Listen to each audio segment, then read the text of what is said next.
अहम खबर दिल्ली कांग्रेस मुख्यालय में जम्मू कश्मीर के वो नेता आज दोबारा कांग्रेस में शामिल हुए जो कुछ समय पहले गुलाम नबी आजाद की डीएपी में शामिल हुए थे।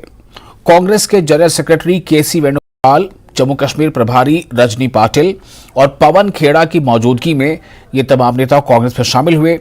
ठाकुर बलवंत सिंह, विनोद शर्मा, सुभाष भगत, बद्रीनाथ शर्मा, चंद्र प्रभात शर्मा सहित 17 बड़े लीडर आज कांग्रेस में वापस आए हैं। जम्मू कश्मीर के बड़े नेताओं की आज कांग्रेस में वापसी हुई है। तारा चंद जी हमारे साथ मौजूद हैं। तारा चंद जी, ये बताइए क्या वजह रही कि छोड़ कर गए थे, इतने सारे लोग गए थे और उससे भी ज्यादा लोगों को लेकर वापस आए हैं, तो क्या वजह रही? देखिए, जैसे मैंने पहले कहा कि हमने सारी उम्र जो है वो कांग्रेस पार्टी में दी है और कांग्रेस ने भी मुझे 4 दफा असेंबली का टिकट दिया, मैंडेट दिया पार्टी के इलेक्शन लड़ने के लिए।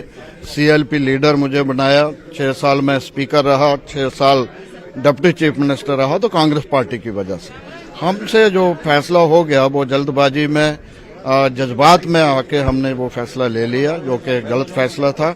आज हमने उस पर विचार किया कि हमें फिर कांग्रेस में घर वापसी करनी चाहिए। जैसे बोलते हैं सुबह का बूला शाम को घर आता है, तो उसको बूला नहीं कहते।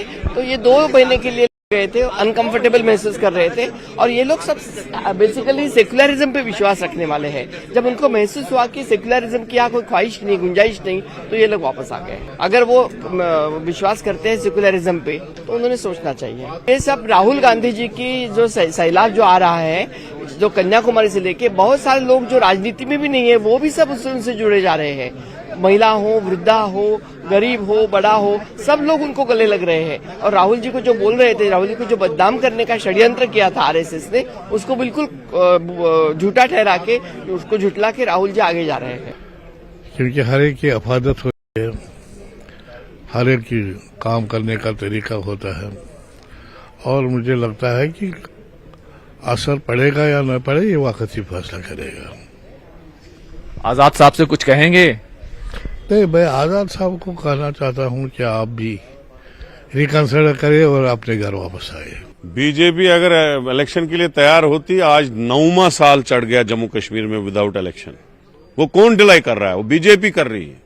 कब 1 साल होने लगा डिलिमिटेशन कमीशन की रिपोर्ट को, वो भी तो उन्होंने फ्रॉड किया उस डिलिमिटेशन में। वो तो आरएसएस कमीशन था, वो कौन सा डिलिमिटेशन कमीशन था? सबसे ज्यादा डेमोक्रेसी का अगर गला घूंटा जाता है वो जम्मू कश्मीर में, क्योंकि वहां चुनाव ही नहीं होते हैं। अपनी मर्जी से सरकारें चला रहे हैं ये लोग और आगे भी इनको करने का इरादा नहीं है। अब तो असेंबली इलेक्शन उन्होंने दोबारा ताक पे रख के अब बोलते हैं अब पंचायतों के करें। अरे पंचायतों के 3 बार हुए, जब से असेंबली हुए हैं उसके बाद पंचायतों के 3री बार हो रहे हैं। असेंबली कराओ, खुद लोग आपको जूते देंगे, बताएंगे कि भैया तुमने 9 साल लोगों के साथ क्या किया, कौन से लोगों को जॉब दिया, कौन सी डेवलपमेंट की, कौन सा जम्मू को आपने चमकाया। तो इलेक्शन तो करते नहीं है। आपको किसने बोला बीजेपी इलेक्शन के लिए तैयार है? मुझे नहीं लगता है आगे 10-15 साल भी ये लोग जम्मू कश्मीर में इलेक्शन कराएंगे।